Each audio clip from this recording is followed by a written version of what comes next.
question that I keep pondering of what I see as working and not working is, do you know yourself? If making videos doesn't come as easy as drinking oxygen, you have friction. You're insecure about the way you look. You're insecure about what you gotta say.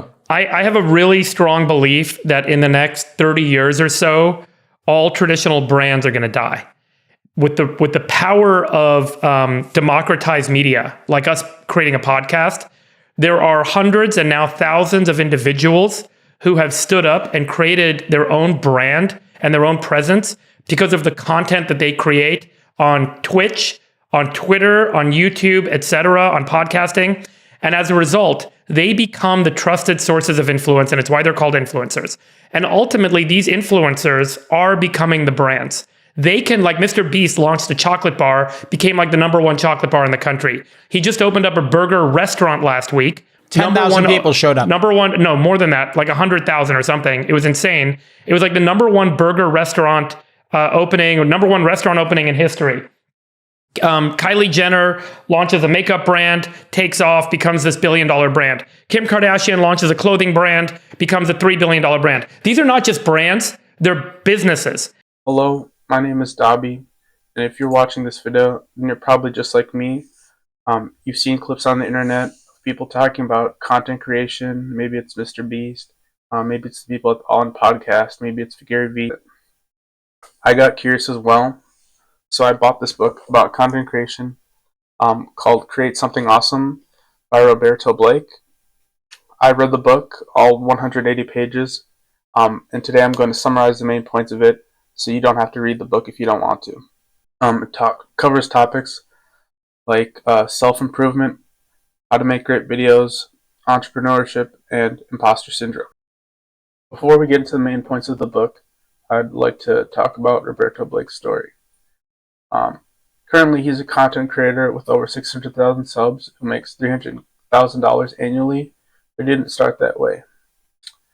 He grew up as an introverted nerd with a lot to say. He went to community college in a small town in North Carolina where he learned graphic design, advertising, and photography, which would later help him greatly when he started his YouTube channel. He worked retail jobs and as a graphic designer making $30,000 a year after he graduated community college. And from there, he realized that working in a professional setting wasn't really for him and that he felt like he couldn't be himself. So he transitioned from an employee to being self-employed, doing freelance work, which eventually transitioned into content creation.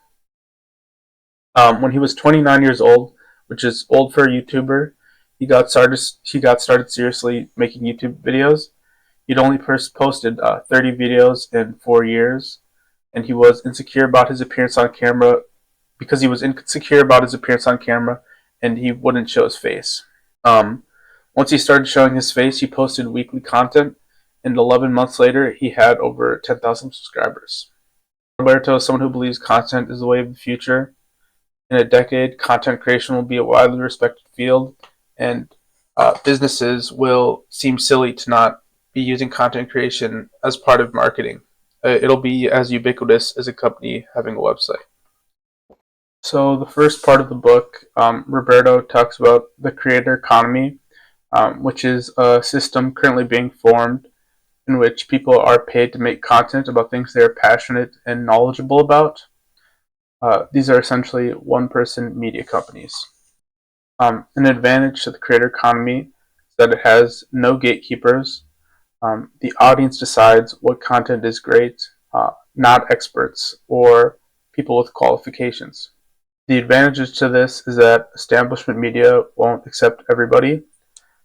Corporations like CNN, Fox News, directors in Hollywood aren't open to everyone and maybe don't always have the best judgment about what the best content is. This allows content to be unfiltered and grassroots.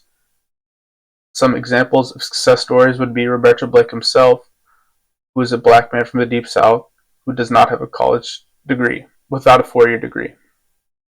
Traditionally, he would maybe not have the opportunity he does right now, where he makes $300,000 a year, if he instead tried to go the traditional path as an employee in a news organization. Another example would be Andy Weir, who is the author of The Martian, which is a best-selling book that was initially rejected by traditional publishers. He tried to bring it to book publishers, and they thought it was a bad book. So he released it for free on his website for 3,000 fans who instantly fell in love with it. To make money, he then put it on Amazon Kindle as a digital product and instantly sold 35,000 copies for $10 a piece. And now there's a movie about the book. So that's another example where the audience decided that they loved something, and even though traditional experts thought it was a bad idea, and the audience won. So why doesn't everybody make great content if everyone has access to it? In first world countries like the United States, we have access to free resources like laptops, internet, phones, cameras. So we really have no excuses for not making content if we want to. So if it's so easy, why doesn't everyone do it? Well, the catch is to succeed, you have to make content that serves a need.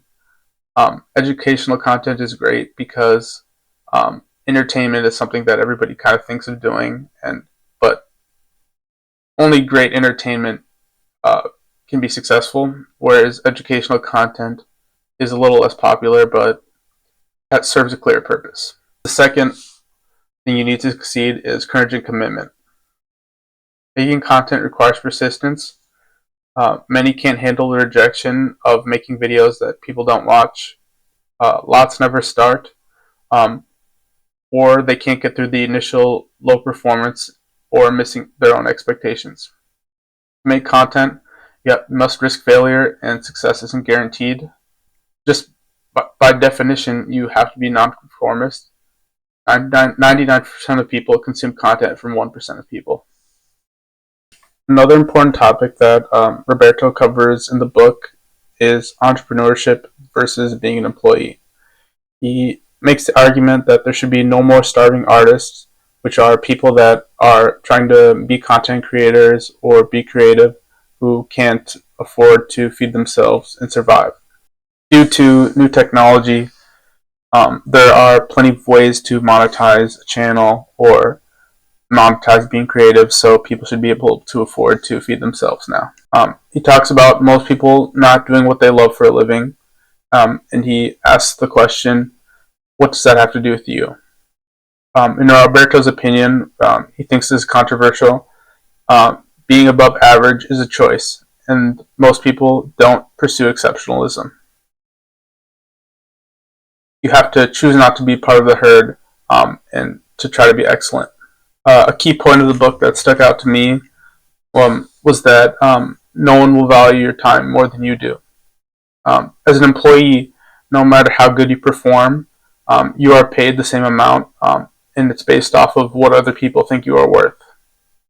As an entrepreneur, you are paid for the value you provide instead of the time you put in, and you can choose to charge whatever you think your services are worth. What you are paid is based on the results of what you provide, not for the time and effort you put in. This is what allowed Roberto to 10x his income, going from making $30,000 a year to $300,000 a year in 10 years. The business models of a creator economy are affiliate marketing, which is promoting other people's products to an audience and gaining a kickback commission from that. Freelancing services, ad revenue, e-commerce, which is selling your own digital products and services, brand deals and sponsorships, and audience memberships, such as paid communities like school.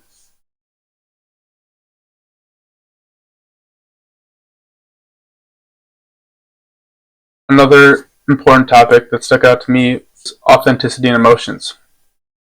He talks about the common trope that everybody should be themselves. He also points out that being yourself has a cost. Conformity is always an easier path to being accepted by others. For Roberto, when he worked as a graphic designer inside of a company in a professional setting, he felt like he couldn't be himself, which was wildly different than his experience working in retail. He felt like he was forced to adapt and assimilate to the company's culture. When he started freelancing, Roberto promised himself that he would try his best to be himself. He would refuse to be agreeable just to be liked by other people. Being yourself has a cost, however, but it is a powerful funnel for attracting and repelling people to you. You will alienate and offend some people, but others will love you for who you are. It's very polarizing. Agreeable people have a bigger audience and they appeal to more people, but their audience won't be as loyal to them, and you won't have as deep of a connection with them. He also talks about the need to create boundaries with your audience and having things that you keep to yourself in private. Another important idea from the book is that comparison is the thief of joy. As content creators, we should not seek validation from the numbers of views we get or the number of subscribers we have and other external metrics like that. Every individual's journey is different, and so you can't compare your results to other people.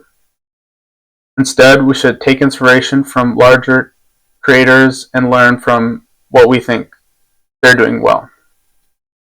Don't be jealous. It's not a zero-sum game. Another thing he warns you will encounter is online criticism and hate, and you might also feel imposter syndrome. What you should remember is that you don't need an expert to be an expert to make content. You can take me as an example. I'm here making content about how to start a YouTube channel, and this is my second video on my channel. All you have to do is authentically share your point of view, because other people like learning from people like themselves. Our beginner's perspective is refreshing, and sometimes we don't need to learn from an expert in order to gain valuable information. In the book, Roberto emphasizes the importance of creating value-first content, and he explains how to make great content. One of his first points is that consistency is king. Quantity is more important than quality. In the beginning, it's okay to post less frequently, but more is better. 1 to 3 times per week is ideal. Giving yourself a schedule and structure is very helpful, because giving yourself lots of free time and no schedule will probably make you procrastinate and not have a plan. The structures and time constraints will make you feel more accountable and make you feel more in control. He also recommends a slow transition from employment to YouTube. You should slowly build up variable income streams. Just slowly and gradually stop trading time for money. Quitting your job cold turkey leads to stress and anxiety and financial issues. So you should slowly wean yourself off of a paycheck. You should also remember that starting a YouTube channel or any other content creation channel is a marathon, not a sprint.